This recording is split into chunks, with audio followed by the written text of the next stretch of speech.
जानते हैं, उन्हीं को मानिए, उन्हीं के शरण में जाइए और उनकी कृपा लेने का प्रयास कीजिए। गुरु की सेवा कीजिए, संसार की सेवा कीजिए। संसार में जो दीन दुखी है, गरीब है, उनकी सेवा कीजिए, जिससे आपको पुण्य मिलेगा।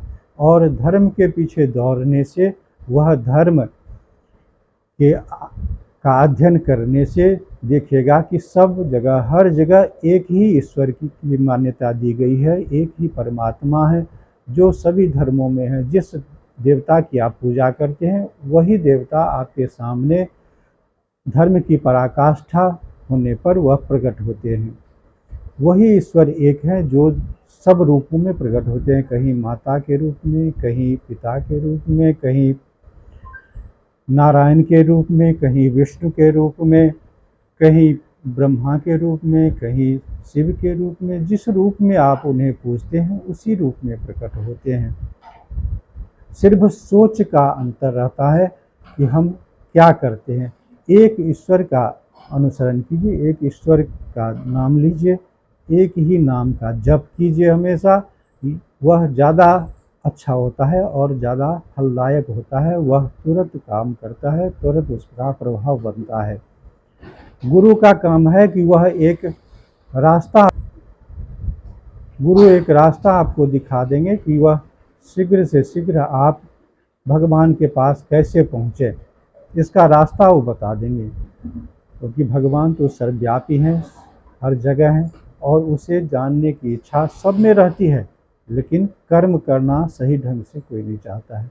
कर्म करना शुरू कीजिए, ईश्वर आपके नज़दीक आ जाएंगे, ईश्वर की प्राप्ति आपके लिए सहज हो जाएगी। इसलिए ईश्वर की कृपा से आप सब कुछ प्राप्त कर सकते हैं। भगवान, जो भी भगवान को भजता है तो शुरू में वह कोई कामना लेकर भजता है और उसकी कामना पूर्ति होती जाती है। कामना पूर्ति हो जाए तो फिर आगे और भजन शुरू कर दीजिए और उनका आराधना शुरू कर दीजिए। देखिए, वह और आगे जो भी आपका कामना रहेगा उसको भी पूर्ति करेंगे। कामना की भी पूर्ति करते हैं और अपना स्वरूप भी दिखा देते हैं, उनसे बात भी करते हैं। जो व्यक्ति कहते हैं कि यह सब मिथ्या है, वह गलत है, भ्रम उत्पन्न करता है।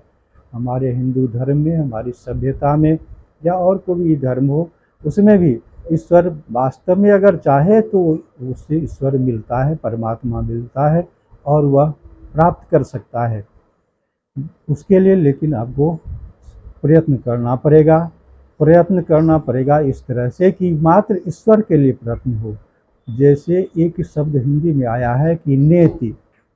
नेति का अर्थ होता है कि कुछ नहीं, कुछ नहीं, कुछ नहीं करके आप सारे चीज़ों का त्याग करते जाइए। मन से त्याग कीजिए और तन से त्याग करने की ज़रूरत है। तन तो यह संसार का है, संसार के लिए ही रहेगा।